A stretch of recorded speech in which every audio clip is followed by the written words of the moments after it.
تو اللہ تبارک و تعالیٰ اپنے ان بندوں کو اور ان بندیوں کو ضائع نہیں کرتا، بلکہ اصحاب کہف اور اس غار کے نوجوانوں کی طرح اللہ تعالیٰ 300 سال تک بھوکا اور پیاسا رکھ کر بھی ان کو زندہ رکھتا ہے۔ اور یہ بہت بڑی کرامت تھی ان بزرگوں کی اور ان ایمان والوں کی کہ جن کرامت کی بنیاد پر اللہ نے اس واقعے کو ایک تعجب والا واقعہ بیان بنا دیا، اور حضور سے پوچھا گیا اصحاب کہف کے بارے میں آپ کی نبوت کا امتحان لینے کے لیے۔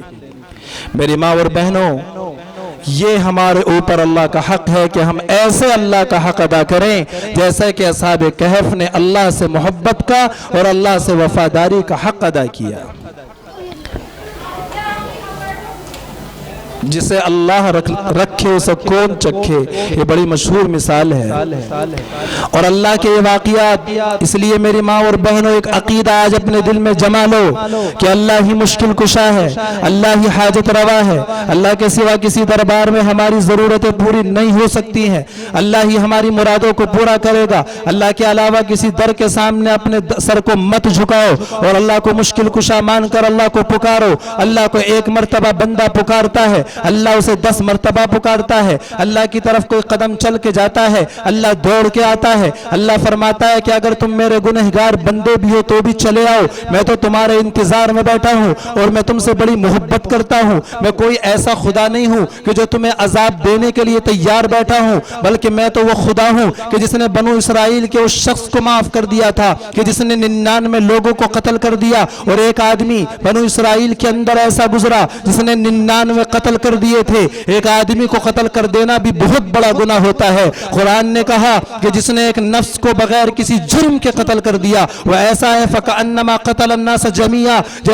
جیسے اس نے ساری انسانیت کو قتل کر دیا ہو۔ جس نے ایک بے قصور آدمی کو مارا وہ ایسا سمجھو اس نے سارے انسانوں کو مار ڈالا ہو۔ ایک آدمی کو قتل کرنا اتنا بڑا جرم ہے، اس آدمی نے 99 لوگوں کو قتل کر دیا۔ چنانچہ اس کے دل میں ایک دن خیال آیا کہ پتہ نہیں اللہ مجھے معاف بھی کرے گا یا نہیں کرے گا۔ وہ باہر نکلا اور اس نے ایک عالم سے معلوم کیا جو راہب ان کے یہاں ہوا کرتا تھا، اس سے معلوم کیا کہ میں نے 99 قتل کیے ہیں، یہ بتاؤ میرا خدا اور میرا رب کیا مجھے معاف کر سکتا ہے؟ کیا اس کے یہاں میرے لیے کوئی بخشش ہے؟ تو اس راہب نے کہا کہ تو نے اتنا بڑا جرم کیا ہے، تیرے معافی کے لیے تیرے معافی کا کوئی سوال پیدا نہیں ہوتا، اور اللہ کے یہاں بخشش کا تیرے لیے کوئی موقع نہیں ہے۔ چنانچہ اس نے سوچا کہ میں نے 99 تو مار دیے، ایک اور مار دوں اور 100 پورے کر لوں۔ اس نے اسے بھی ٹھکانے لگا دیا اور اس نے 99 کا جو عدد تھا اسے 3 گنتیوں کے اندر اور 3 میں بدل دیا، یعنی کہ 100 کر دیا۔ اس کے بعد وہ آگے گیا کہ کسی اور سے یہ مسئلہ معلوم کروں۔ چنانچہ وہ مسئلہ پوچھنے کے لیے کسی اور کے پاس گیا تو ان صاحب نے اسے بتایا کہ فلاں بستی میں چلے جاؤ، وہاں ایک اللہ والے رہتے ہیں، وہ تمہارے لیے ضرور کوئی نہ کوئی راستہ نکال لیں گے اور تمہاری بخشش کا کوئی نہ کوئی ذریعہ اور سبب پیدا ہو جائے گا۔ چنانچہ یہ اللہ کا بندہ جو گناہوں سے بالکل لت پت ہے اور جس نے اللہ کی زمین کو گناہوں سے بالکل ناپاک کر دیا ہے اور جسے بظاہر یہ امید نہیں لگ رہی ہے کہ اللہ مجھے معاف کر دے گا، چنانچہ یہ نکل گیا اس اللہ والے سے ملاقات کرنے کے لیے، اس بستی کا رخ کیا اور وہاں ابھی پہنچا نہیں تھا کہ راستے میں ہی موت کا وقت آ گیا اور حضرت اسرائیل آئے، اس کی روح کو قبض کر لیا اور اس کو موت آ گئی ہے، اور یہ ابھی اس آدمی کے پاس پہنچا نہیں جہاں اسے اپنی توبہ تلنا کرنی تھی اور جہاں جا کر اسے اپنی بخشش کے معاملات طے کرنے تھے۔ چنانچہ راستے میں اس کی وفات ہو گئی، عذاب والے فرشتے بھی آ گئے، رحمت والے فرشتے بھی آ گئے۔ عذاب والے فرشتے کہتے ہیں اس کی روح کو ہم لے کے جائیں گے، اس لیے کہ اس نے ابھی معافی نہیں مانگی تھی۔ رحمت والے فرشتے کہنے لگے کہ اس کی روح کو ہم لے کے جائیں گے، اس لیے کہ معافی مانگنے کے لیے جا رہا تھا۔ دونوں کے اندر آپس میں تکرار ہونے لگا اور بحث و مباحثہ ہونے لگا۔ چنانچہ جب اختلاف زیادہ بڑھا تو آپس میں اس بات کے اوپر یہ طے پایا کہ یہ دیکھ لیا جائے کہ یہ کون سی والی بستی کے زیادہ قریب تھا۔ اگر یہ اس بستی کے زیادہ قریب تھا جہاں یہ معافی مانگنے کے مقصد سے جا رہا تھا تو رحمت والے فرشتے اسے لے کے جائیں گے، اور اگر یہ اپنی بستی کے زیادہ قریب تھا جہاں سے یہ جا رہا تھا تو عذاب والے فرشتے اس کو لے کے جائیں گے۔ اللہ کا نظام دیکھیے، مفسرین اور محدثین فرماتے ہیں کہ حقیقت میں وہ آدمی اس بستی کے زیادہ قریب تھا جہاں سے وہ جا رہا تھا اور اس بستی سے دور تھا جہاں معافی مانگنے کے لیے جا رہا تھا، اللہ کو اسے معاف کرنا تھا کیونکہ وہ معافی مانگنے کے مقصد سے جا رہا تھا۔ اللہ نے اس زمین کو سمیٹ دیا اور اس کے بدن کو اس بستی کے زیادہ قریب کر دیا جہاں یہ معافی مانگنے کے مقصد سے جا رہا تھا۔ جب اس زمین کی پیمائش کی گئی تو اس کے بدن کو اس بستی کے قریب پایا گیا جہاں یہ معافی مانگنے کے لیے جا رہا تھا۔ چنانچہ رحمت والے فرشتے جیت گئے اور وہ اس کی روح کو لے کر چلے گئے۔ اللہ نے اس کو معاف کر دیا اس لیے کہ یہ بندہ صرف اللہ سے معافی مانگنے کے نیت سے سچے دل سے نکلا تھا۔ اللہ نے اس کے صدق دل کو قبول فرما لیا اور اللہ نے اس کے اس ارادے کو اور اس کی اتنی قدر فرمائی کہ اللہ نے اس کی مغفرت کا اعلان کر دیا۔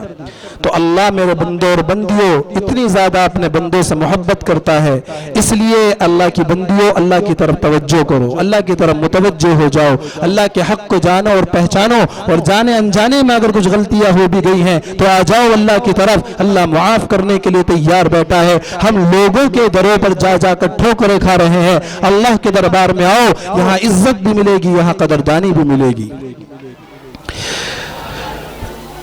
دوسرا حق جو ہمارے اوپر سب سے زیادہ اگر کسی کا ہے تو وہ ذات آقائے نامدار جناب رسول اللہ صلی اللہ علیہ وسلم کی ذات بابرکت ہے۔ ان کا احسان ہمارے اوپر سب سے بڑا، اگر آج ہم مسلمان ہیں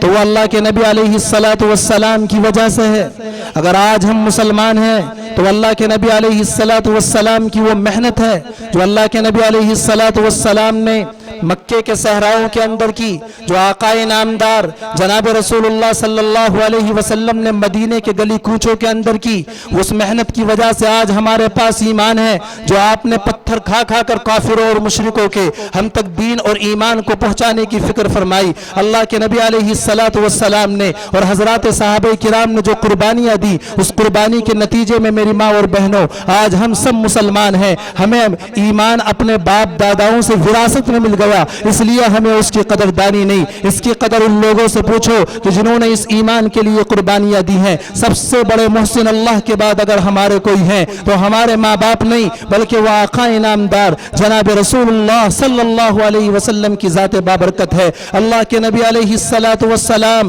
ہمارے لیے ایک دین لے کے آئے ہیں، اللہ کے نبی ہمارے لیے ایک شریعت لے کے آئے ہیں، اور اس شریعت کے اندر عبادات بھی ہیں، اس شریعت کے اندر معاملات بھی ہیں، اس شریعت کے اندر اخلاق بھی ہیں، اس شریعت کے اندر دوسری چیزیں بھی ہیں۔ شریعت صرف ایک چیز کا نام نہیں ہے، بلکہ شریعت ان تمام چیزوں کا مجموعہ ہے، شریعت ان تمام چیزوں کا مجسمہ ہے۔ نماز بھی پڑھنی ہے، زکوٰۃ بھی دینی ہے، رمضان کے اندر روزے بھی رکھنے ہیں، اور اگر اللہ مال دے دے تو حج بھی کرنا ہے۔ یہ عبادات والا پہلو ہے، لیکن تنہا عبادتیں کرنے سے میری ماں اور بہنوں شریعت کے اوپر اور اس دین محمدی کے اوپر عمل نہیں ہو گیا، بلکہ آپ کو اور بھی کام کرنا ہے۔ آپ کو معاملات کے اندر بھی آنا ہے اور اپنے معاملات کو اچھا بنانا ہے، آپ کو اپنے اخلاق کو بھی اچھا بنانا ہے۔ اللہ کے نبی علیہ السلام نے ارشاد فرمایا بعثت لأتمم مکارم الاخلاق، کہ مجھے اس لیے بھیجا گیا ہے تاکہ میں مکارم اخلاق کی تکمیل کر دوں۔ اللہ کے نبی علیہ السلام کے اخلاق بھی خود اعلیٰ تھے اور آپ نے اپنی امت کو اعلیٰ اخلاق سکھائے۔ قرآن کریم نے آپ کے اخلاق کی تعریف کی۔ قرآن میں اللہ نے ارشاد فرمایا انک لعلی خلق عظیم، اے نبی آپ بڑے عظیم اخلاق کے اوپر فائز ہیں۔ حضرت عائشہ صدیقہ رضی اللہ تعالی عنہ نے آپ کے اخلاق کی تعریف بیان کی۔ اللہ کے نبی علیہ السلام نے اپنے اخلاق کو دشمنوں کو بگھلا دیا، اپنے اخلاق حسنہ کے ذریعے سے اللہ کے نبی علیہ السلام نے دین اسلام کو لاکھوں کروڑوں انسانوں تک پہنچایا۔ میری ماں اور بہنوں، اخلاق کی طاقت کا اندازہ اس بات سے لگایا جا سکتا ہے کہ مکہ المکرمہ کے اندر اللہ کے نبی علیہ السلام نے 13 سال گزارے ہیں۔ اس 13 سالہ مکی دور کے اندر صرف چند لوگ ایمان لائے، اور اس دور کے اندر بڑی مشقتیں تھیں، بڑی پریشانیاں تھیں۔ اس کے بعد نبی علیہ السلام نے ہجرت کی ہے مدینے کی طرف، اور مدینے کی طرف ہجرت کرنے کے بعد 8 ہجری تک جب تک مکہ المکرمہ فتح نہیں ہوا ہے، اس وقت تک صرف 10-15 ہزار لوگ دائرہ اسلام کے اندر داخل ہوئے ہیں۔ اللہ کے نبی علیہ السلام کے ساتھ سن 8 ہجری میں فتح مکہ کے اندر 10,000 صحابہ کرام موجود تھے، اور ان کے ساتھ اللہ کے نبی نے مکہ المکرمہ کو فتح کیا ہے۔ لیکن مکہ المکرمہ کی فتح کے بعد بعد دنیا کا نقشہ بدل گیا اور اسلام اور ایمان تیزی کے ساتھ لوگوں کے گھروں دلوں کے اندر اور گھروں کے اندر پھیلنے لگا۔ اس کی وجہ کیا تھی؟ اللہ کے نبی علیہ السلام نے اخلاق کا اعلیٰ نمونہ پوری دنیا کو دکھایا۔ مکہ المکرمہ فتح ہوا ہے، سارے دشمن سامنے موجود ہیں جنہوں نے آپ کو ایذا پہنچائی ہے، جنہوں نے طائف کے میدانوں کے اندر اور طائف کے گلی کوچوں میں آپ کے اوپر پتھر برسائے تھے، وہ بھی تھے کہ جنہوں نے احد کے میدان میں آپ کے چچا حضرت حمزہ کو شہید کر دیا تھا اور آپ کے چچا کے ٹکڑے ٹکڑے کر کے اس کو گلے کا ہار بنایا تھا۔ فتح مکہ کے دن اللہ کے نبی علیہ السلام کے سامنے وہ بھی موجود تھے کہ جنہوں نے حضرت عمار کو شہید کیا، جنہوں نے اسلام کی سب سے پہلی خاتون حضرت سمیہ رضی اللہ تعالی عنہ کے 2 ٹکڑے کیے تھے، وہ بھی موجود تھے جنہوں نے اللہ کے نبی علیہ السلام کو احد کے میدان کے اندر آپ کے چہرے کے اوپر وار کیا تھا اور آپ کے دندان مبارک شہید ہو گئے تھے۔ اللہ کے نبی علیہ السلام کو ہجرت پر مجبور کیا تھا۔ حضور مکہ چھوڑ رہے ہیں تو چھوڑتے وقت حضور کا دل دکھ رہا ہے۔ حضور نے مکے کو دیکھا، بیت اللہ کی طرف نظر اٹھائی اور کہا کہ اے مکہ تو مجھے کتنا محبوب ہے، اے بیت اللہ تو مجھے کتنا پیارا ہے، اگر تیرے دشمن اور اللہ کے دشمن مجھے یہاں سے نہ نکالتے تو میں مکے کو کبھی بھی نہ چھوڑتا۔ مکے سے اتنا زیادہ پیار اللہ کے نبی علیہ السلام کو تھا۔ لوگوں نے آپ کو مکے سے نکال دیا اور سارے صحابہ مدینہ چلے گئے، وہ سارے کے سارے دشمن آج سامنے موجود ہیں۔ اللہ کے نبی علیہ السلام فاتحانہ انداز میں مکہ المکرمہ کے اندر داخل ہوئے ہیں اور سارے دشمنوں سے آج انتقام لے سکتے ہیں۔ حضرات صحابہ کرام جوش میں ہیں کہ آج تو ایک ایک جرم کا حساب لیا جائے گا، آج ایک ایک ظلم کا حساب برابر کیا جائے گا۔ اللہ کے نبی علیہ السلام کے پاس حضرت سفیان آ گئے اور کہنے لگے کہ اللہ کے نبی آپ تو بڑے رحم دل ہیں اور آپ کی رحمت تو سارے عالموں کے لیے ہے، آپ کو اللہ نے بڑا رحم دل بنایا ہے، اس لیے آج ہمارے اوپر رحم فرمائیے۔ اللہ کے نبی نے فرمایا من دخل دار ابی سفیان فهو آمن، جو ابو سفیان کے گھر میں داخل ہو جائے اس کو امن ہے، جو اپنے گھر کا دروازہ بند کر لے اس کو امن ہے۔ حضرات صحابہ کرام نے کہا آج خون بہایا جائے گا، آج ہر ایک ظلم کا حساب برابر کیا جائے گا، آج ہر مجرم کو کیفر کردار تک پہنچایا جائے گا۔ اللہ کے نبی علیہ السلام کے سامنے سارے مجرم سہمے بیٹھے ہیں۔ اللہ کے نبی چاہتے بدلہ لے تھے، اس لیے کہ بادشاہوں کا یہی انداز ہوتا ہے کہ جب بادشاہ کسی ملک کے اندر اور کسی شہر کے اندر فاتحانہ انداز میں داخل ہوتے ہیں تو وہاں کے عزت والوں کو ذلیل کر دیا کرتے ہیں، اور وہاں شہروں کے اندر ندیاں بہتی ہیں خون کی اور وہاں کی گلی کوچوں کے اندر پانی نہیں بلکہ خون بہا کرتا ہے۔ اللہ کے نبی کا فاتحانہ انداز ایسا نہیں تھا، اللہ کے نبی کا فاتحانہ انداز فقیرانہ تھا۔ حضور داخل ہوئے ہیں اور آپ نے کہا الیوم یوم المرحمہ، آج لوگوں پر رحم کیا جائے گا، آج کسی کی جان نہیں لی جائے گی، آج کسی مجرم سے اس کے جرم کا انتقام نہیں لیا جائے گا، آج کسی مجرم کو اس کے جرم کی سزا نہیں دی جائے گی۔ اذهبوا وانتم الطلقاء، جاؤ تم سب کے سب آزاد ہو، میں نے تم سب کو معاف کر دیا۔ جس نے میرے چچا حضرت حمزہ کے ٹکڑے کیے تھے میں نے اس کو بھی معاف کر دیا، میں نے اس ہندا کو بھی معاف کیا کہ جس نے میرے چچا کے کلیجے کو چبایا تھا، اور میں نے اس ہندا کو معاف کر دیا کہ جس نے میرے چچا کے ہاتھ پاؤں کاٹ کر اور اس کا ہار بنا کر اس کو اپنے گلے کے اندر لٹکایا تھا۔ آقائے نامدار جناب رسول اللہ صلی اللہ علیہ وسلم کی زبان سے یہ تاریخی الفاظ نکلے لا تسریبا علیکم اليوم، آج کسی کے اوپر کوئی الزام نہیں ہے، آج کسی کا کوئی مواخذہ نہیں کیا جائے گا۔ حضور کے اعلیٰ اخلاق دنیا کی تاریخ اس وقت سے اٹھاؤ جب سے یہ دنیا موجود ہے، حضرت آدم سے لے کر اور آج کے اس دن تک دنیا کی تاریخ میں بڑے بڑے حکمران آئے، بڑے بڑے بادشاہ آئے، بڑے بڑے سلطان آئے، بڑے بڑے آئے جنہوں نے آدھی دنیا کو فتح کیا، ایسے بھی آئے جنہوں نے ساری دنیا کو فتح کیا۔ ایک بادشاہ ایسا آیا جس نے بادشاہت کے اندر فقیری کی اور وہ فقیرانہ انداز کے اندر مکے میں داخل ہوا اور اس نے اعلان کیا آج کسی مجرم کو پکڑا نہیں جائے گا۔ یہ اخلاق تھے آقا انعامدار جناب رسول اللہ صلی اللہ علیہ وسلم کے۔ ان اخلاق کا اثر قوموں پر کیا پڑا، ان اخلاق کا اثر ان مجرموں پر کیا ہوا وہ بھی سنتے جائیے۔ ان کے اوپر اثر یہ ہوا کہ ہندا جیسی بدبخت عورت کہ جس نے اللہ کے نبی علیہ السلام کے چچا کا کلیجہ نکال کر چبایا ہو، ذرا اندازہ لگاؤ اس کے دل کے اندر کتنی نفرت ہوگی حضور کے لیے، اسلام کے لیے، مذہب اسلام کے لیے، حضور کے ماننے والوں کے لیے۔ وہ ایمان کے اندر داخل ہو گئی اور آ کے کہنے لگی اے اللہ کے نبی آج تک آپ کے چہرے سے زیادہ برا چہرہ کوئی نہیں تھا، مذہب اسلام سے برا مذہب کوئی نہیں تھا، لیکن آج پتہ نہیں اللہ نے دل کے اندر ایسی ایمان کی محبت ڈالی ہے، آپ سے زیادہ محبوب چہرہ کوئی نہیں، مذہب اسلام سے زیادہ مذہب محبوب مذہب کوئی نہیں۔ حضرت سفیان آ گئے، وہ بھی دائرہ اسلام کے اندر داخل ہو گئے، بڑے بڑے